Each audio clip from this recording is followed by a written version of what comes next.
First, a little background information. I worked the night shift at a local gas station when I was 19. I was the only employee in the store, as usual. On Christmas Eve, I had to work the overnight, 10 p.m. into 6 a.m. into Christmas Day. It was a normal night, no customers, and my cleaning was almost finished. I had just got done eating and decided to go out for a smoke when I hear someone walking towards the store in the distance. Now, this was nothing out of the ordinary until the person gets to the pumps and I can actually see them. It was a male, about 5'9" and somewhat thin. He was wearing a dark hoodie, jeans, and was carrying a gift bag. As he got closer though, I noticed that he was bleeding from his forehead. As he approached me, I asked if he was okay and if he needed any help. I noticed that the bag was empty, which should have been my first red flag. The guy looked me in the eyes, looking dead inside, and said, "You wanna help? Then don't call the fucking cops." I agreed and told him that there was a first aid kit inside and that I'd be happy to help him with his wound. Crazy, I know, but I was just trying to be nice to him since he was someone who could be a threat to me. We went inside the store and I got the first aid kit. As I pulled out the stuff for him to clean himself up with, he said he needed to use the restroom and once again told me not to call the cops. I told myself that if he wasn't out of the bathroom within a reasonable amount of time, I was going to call the police. He didn't come out, so I went outside and called. The dispatcher told me to stay out of the store and find somewhere safe to be until the officers arrived. I stood at the side of the store where he wouldn't be able to see me, but I could see if he came out of the bathroom. He never came out. The police arrived and asked where he was. I pointed and they went in. Just as they got to the door, he opened it and tried to lunge at one of the officers. They tackled him, threw a knife that he was holding, and promptly arrested him. As they were walking him out of the store, he told me that I was lucky that the police got there when they did, and that he'd see me again soon. I was a little shook by that. One of the officers came to take my statement after the other took the guy away. I told the officer what had all happened, and then I asked something I really wish I didn't know the answer to. What was he doing in the bathroom? The officer told me that it was a good thing that I called when I did, because the guy had shot up some heroin in the bathroom, then was going to come out with a knife, stab me, and run with what money was in the register. That's what the bag was for. This guy had a lot of problems and a lot of anger inside of him. The reason he was so angry was also the reason his head was bleeding. He owed his dealer money and got beat because of it. His solution to the problem was robbing the store. The officer told me if I didn't call when I did, I'd either be critically wounded or dead because he wasn't going to allow me to stand between him and that money. I hope I never see that crazy drug addict who wanted to kill me to free himself of debt again.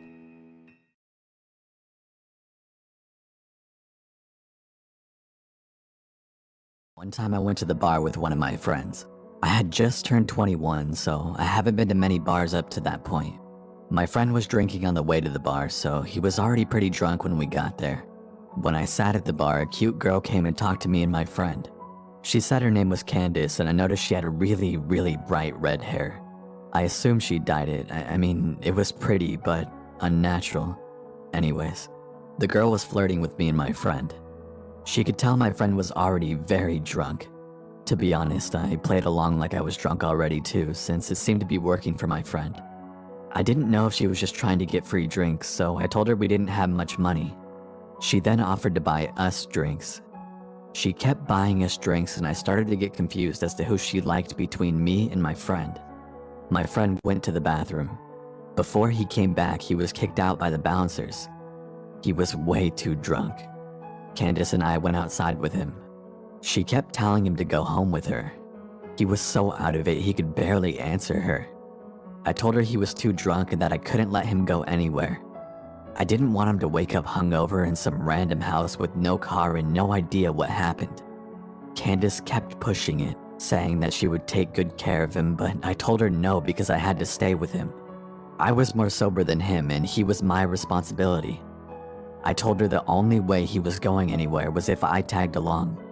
I assumed she thought I was jealous or cock-blocking, but my friend could barely stand and lost interest in Candace already at that point. She immediately started flirting with me and offered to get my friend a taxi to drive home, and said we could go to her place alone. At this point I had a few drinks and I was already buzzed, so I agreed. We took my friend to the taxi and walked to her car. I slightly stumbled on the way to her car. Wow, you're pretty drunk, huh? She said, smiling as she held onto my arm. Yeah, I said.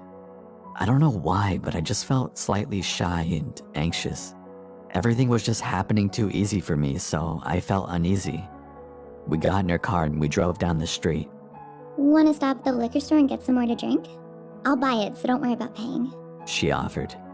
I didn't want to drink any more than I already did. I was already buzzed and wanted to be able to carry myself throughout the rest of the night.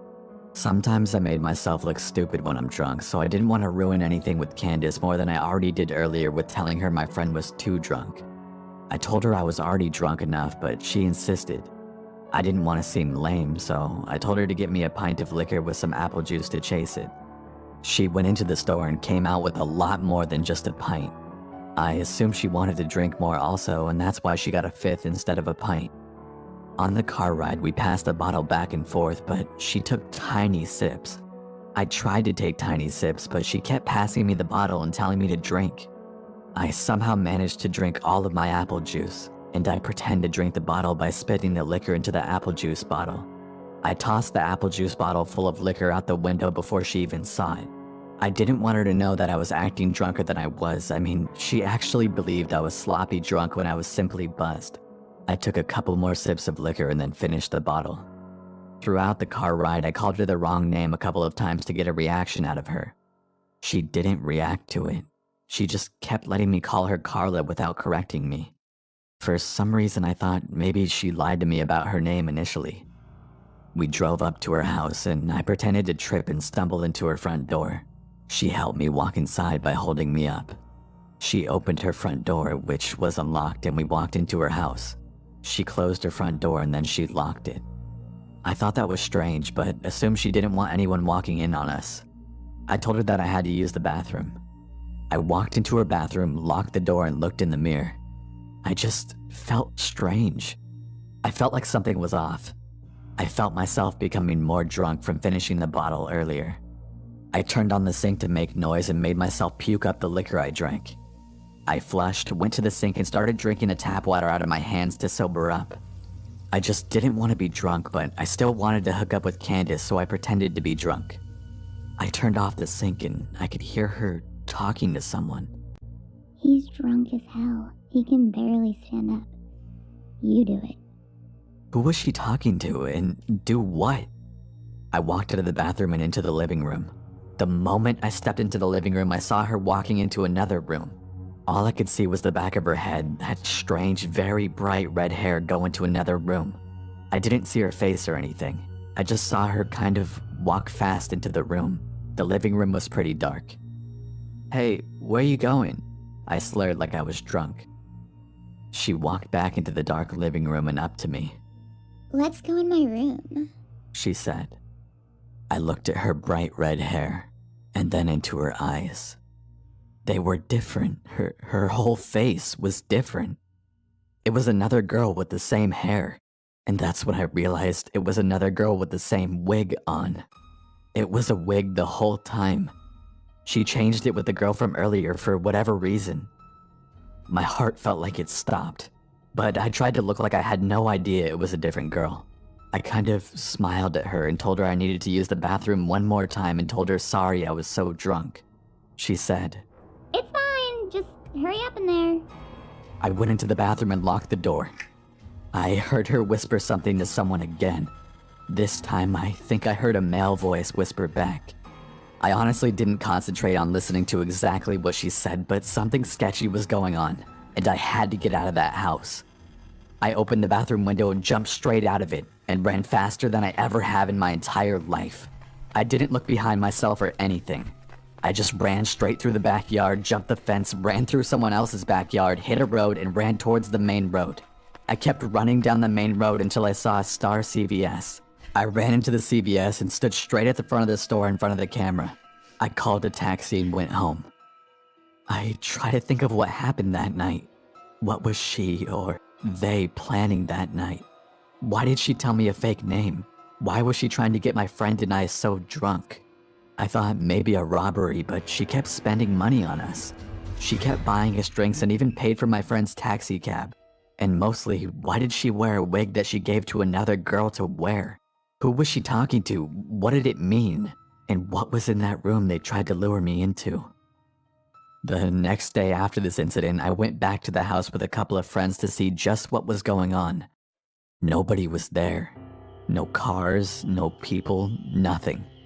Just an empty house.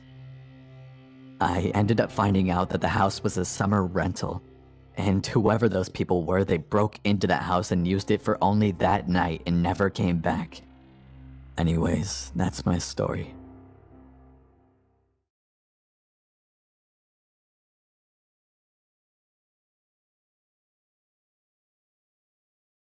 It was about 3 in the morning and I was on my way to my job at my local McDonald's to open with one of my favorite managers there with me. She told me to text her when I got there so that she could let me inside. Once I pulled in, I noticed a man standing outside of his car in the farthest corner of the parking lot. He was shooting me this sort of menacing stare. Let me point out that it's completely pouring outside. I was really confused as to why this guy wasn't just sitting in his car. I then parked and texted my manager to let me inside. Seconds later, I noticed her at the door opening it for me. Upon walking up to her, I say my usual good morning. I was stopped mid-sentence by her rushing me inside and saying, "Did you see that guy outside?" I told her yes, and she proceeded to help me refill sauces, napkins, and things like that. My manager then told me that she's going to check the security tapes just to make sure that everything during the period that the restaurant was closed was okay. Minutes later, my manager called me into her office for whatever reason. She told me to look at the screen and it showed that the same man was standing outside. The time was 12:47.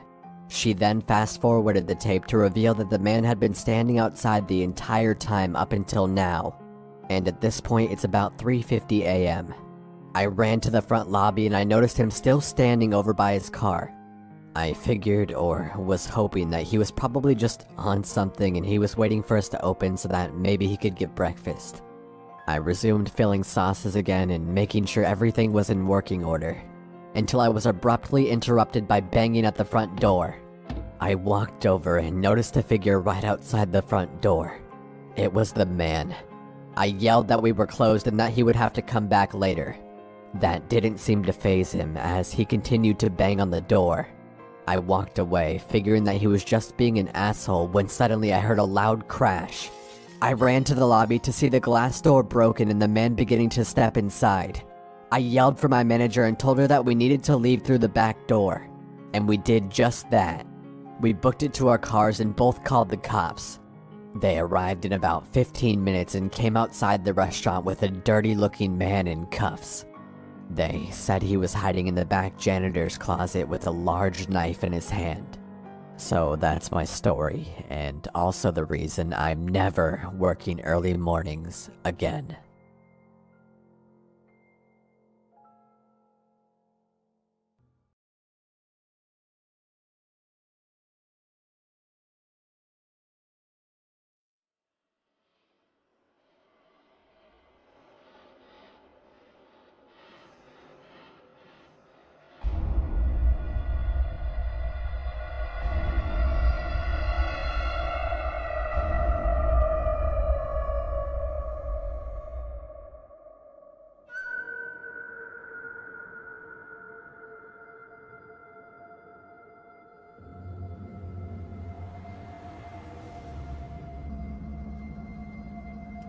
My family and I live in Arizona, and we occasionally visit our Navajo family in Albuquerque, New Mexico. We left early to get there by noon or less. It is a very long and boring trip there, but we get there before noon and we have time to mess around and talk with our extended family. And we, kids, start to play around till the evening starts to show.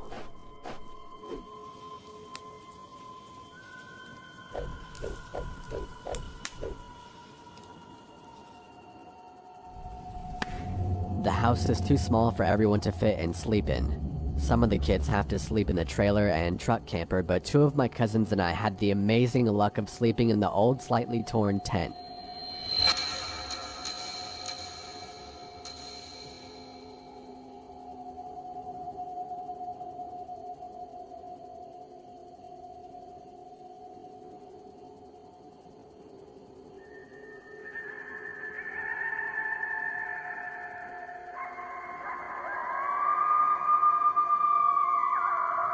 We are well asleep at this point, and for some unknown reason, I wake up.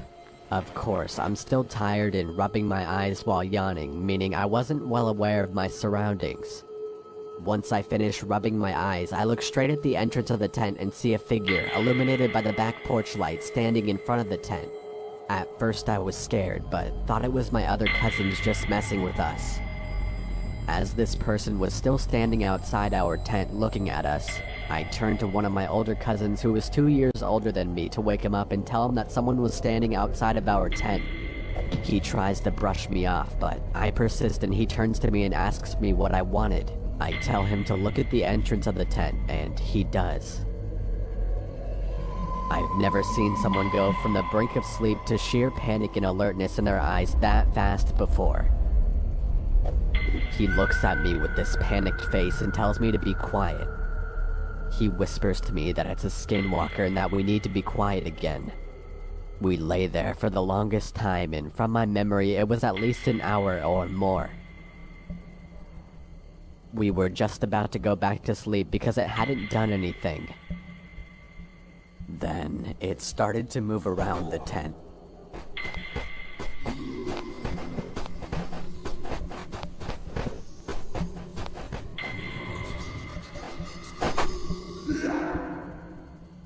Remember when I said this was an old tent? Yeah, it had some holes in it.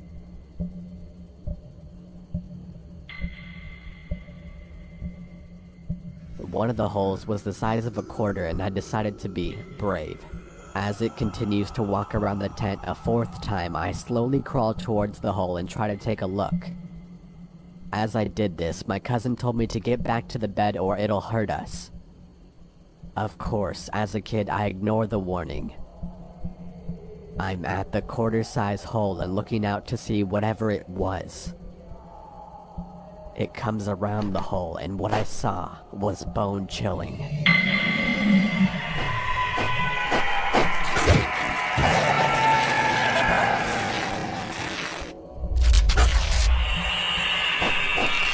I bolt back and hide under my sleeping bag while my cousin does the same.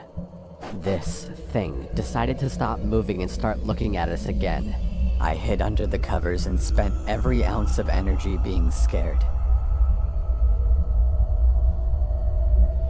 And then I finally fell asleep.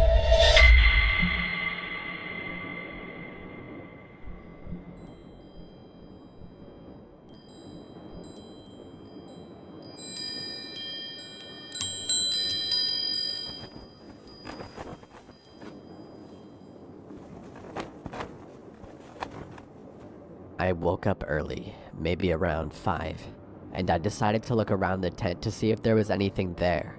I see footprints, bare footprints that send shivers throughout my body.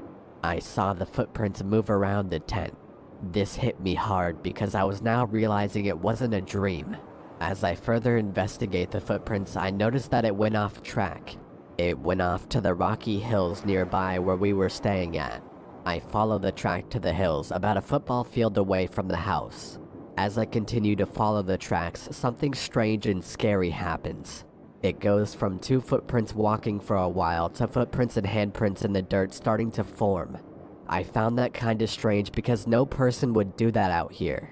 As I followed the tracks further into the hills, the hands and feet started to get smaller and smaller.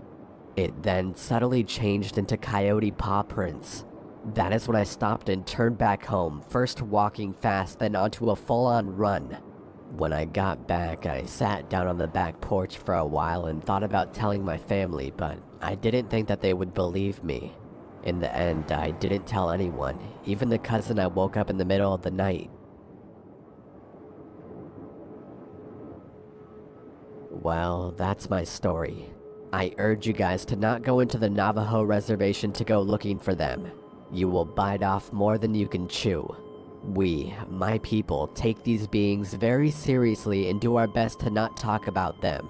Even though I broke this code, I just thought to warn you guys about them. Whoever is listening are the first people to hear this story. I had a few more stories to tell, but this is by far the scariest one I had.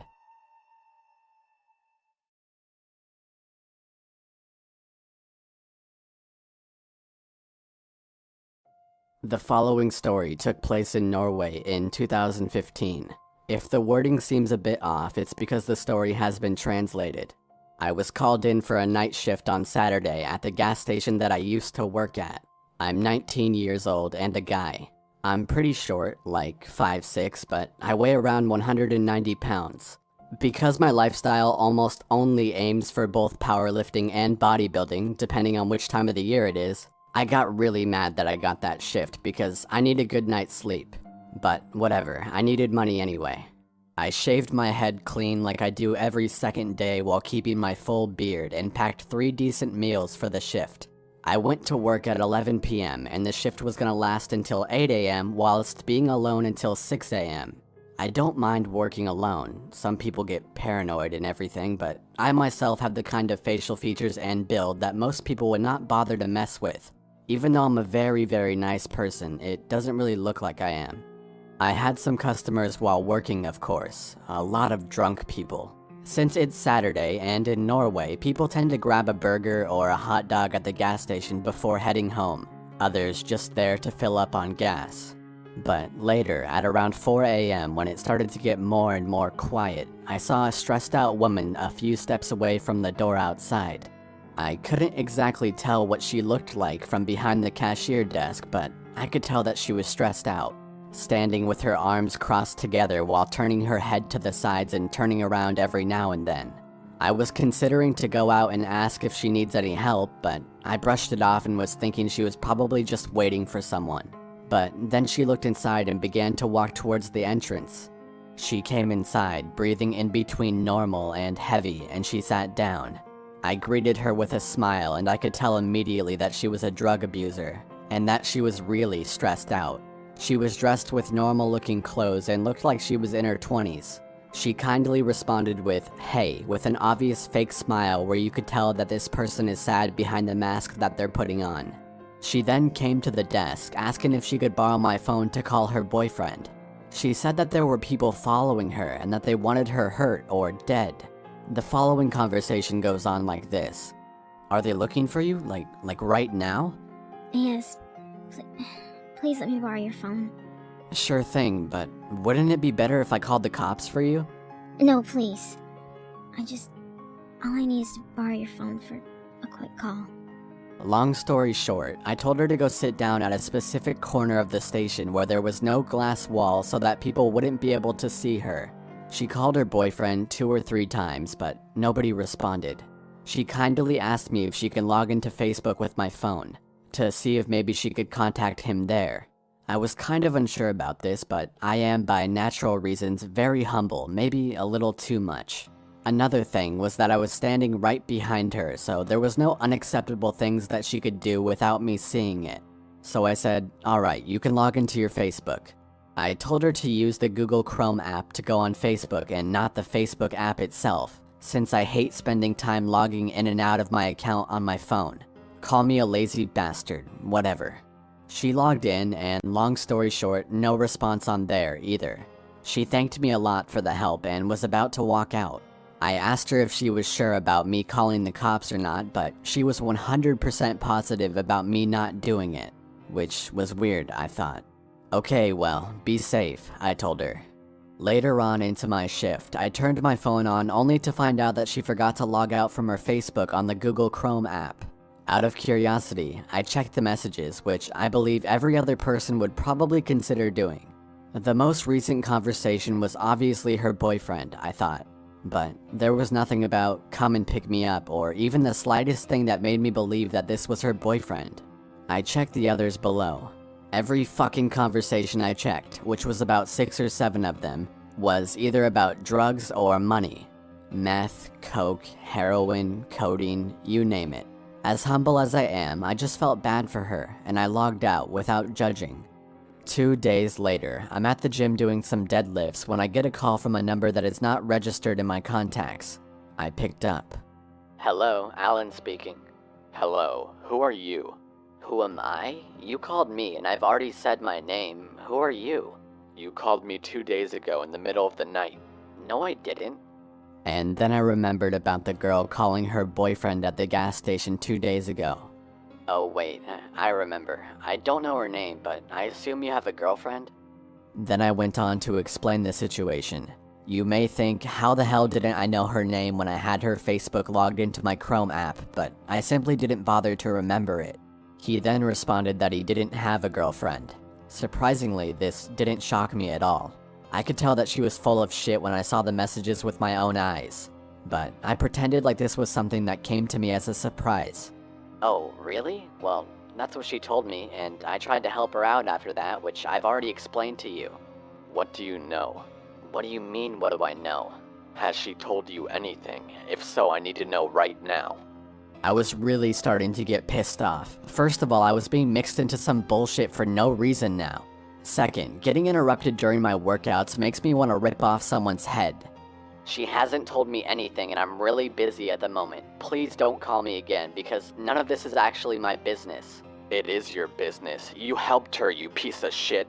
Before I hung up, I told him to fuck off, otherwise I would take this case to a level that he would regret. I mean, obviously I would never kill him or anything, I just tried to come up with some dumb shit to scare him. I got a bit frustrated too.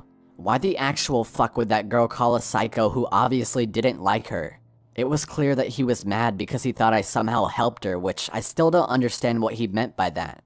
So, on to the rest of the story. My neighborhood is quiet, and my town is small, so it's not hard for anybody to find anyone. It's as simple as pasting someone's phone number in a specific website and their address will most likely show up. And eventually, I happened to get a little visit. As I said, the neighborhood is very quiet after midnight, and while being in bed watching some bodybuilding videos for entertainment, I started to hear someone driving towards my area. Well, that's not normal at this time, but it happens. Eventually, I heard a car park right outside my property behind my garden, which goes a little bit uphill filled with stones and flowers. So I couldn't see the car from that point on, but I heard someone opening the car door and locking it. What the fuck was going on? I opened my window quietly, just to be able to hear a little bit more. I could hear the man walk up the little uphill part of my garden, which made some sounds because of the stones. I won't lie, I was scared as shit. I couldn't see him either, because everything behind my garden is blocked from my point of view by tall cements for the garage. The garden uphill leads to the balcony where a big glass wall is, and that's where my little sister's room is. I went to the exit of my door and quietly walked out. I walked to the cement stairs at the side of my property, which leads me to the exact same spot as him. I could hear footsteps, and I quietly walked up the cement stairs. Then I caught a glimpse of the guy. Probably the guy I was speaking on the phone with.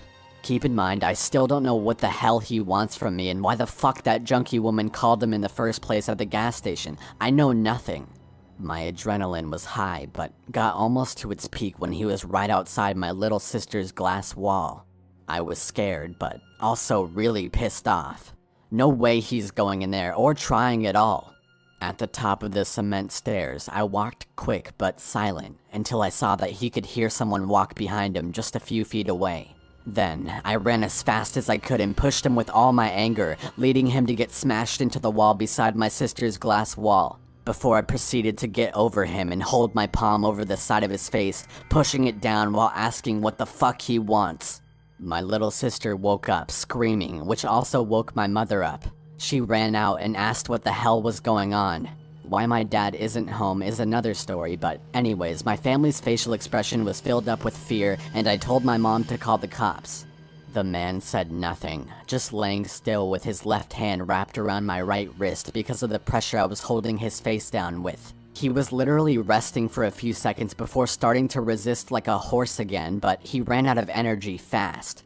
I would ease my palm off of his face so that he could get his head up a little bit, only to smash it down again with anger. Both he and I were breathing heavily. I stopped asking questions and my mother was on the phone with the police, always reacting with fear when the man started to resist again, but I told her it was under control. It didn't take long before the cops showed up and arrested the guy. I told them the whole story about both the girl and the guy.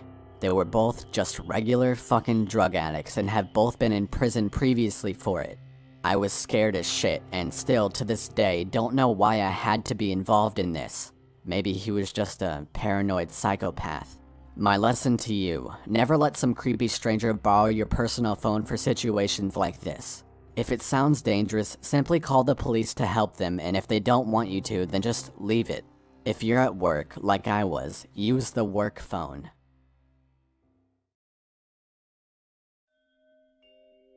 Hey everyone, I just wanted to say a quick thanks to all the animators who were involved in this video. They all have amazing styles which they encapsulate in their own ways. Mort, Axeman, and MJ, all of their links can be found in the description. And if you didn't notice, my narration changed throughout the video. That's because some of the audio used in these were taken from years ago when I was beginning narrating, so I hope that wasn't too hard on the ears, and if anything was just inspiring to see how much your narration can improve over time. I plan on doing these pretty often, and often in corpse time is like once a month. And no, it's not a replacement for any content, purely an addition. Thank you all for watching. Hopefully you see me in a week with some new stories if I don't end up at the doctor's again. I appreciate your loyalty immensely, and if you're new, welcome. Keep up with me on Twitter and Instagram at corpse_husband. I've been more active lately. And for those wondering, my Facebook locked me out because they don't like faceless people and I'll never get into it again. Stay safe and have an awesome day.